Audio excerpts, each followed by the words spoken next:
Бул мектептин реконструкциясы апрелде башталганбыз. Жумушчулардын саны 100гө чейин иштеп атты. Реконструкция бул эми биз фундаментинен баштап, общий крышасын алып, фундамент усиление кылдык, стеналарды усиление швак, анын полностью отделочный работа жасадык. Сапасына кепилдик беребиз, бардык таза материалдан жасалган.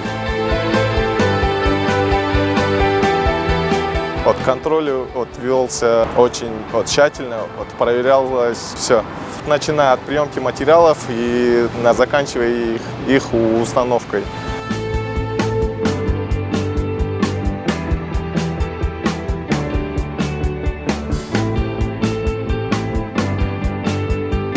Менин иш жерде 2 неберем окуйт.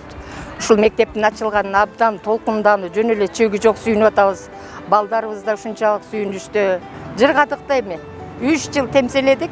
Ошол күндүн баары бир күнчө көрүнбөй келип, мына жаркыраган мектепке кирип, ушинтип откорганыбызга рахматыбызды айтып таазим кылабыз.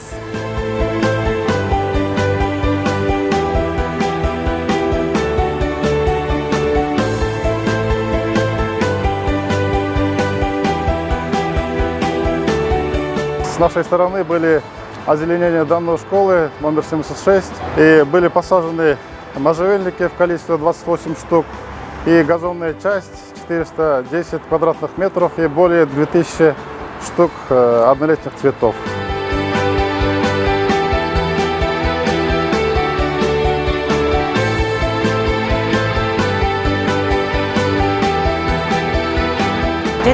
Мектеп лицейинин окуучулары 2019 жылдын октябрь айынан баштап башка мектептерде окуп келишкен. Мына бүгүндөн баштап өзүбүздүн мектебибизге келдик. Ошондой эле жаңы мектеп салынгандан кийин окуучулардын билим алуусуна жана ошондой эле мугалимдердин билим берүүсүнө бардык толук шарттар түзүлгөн.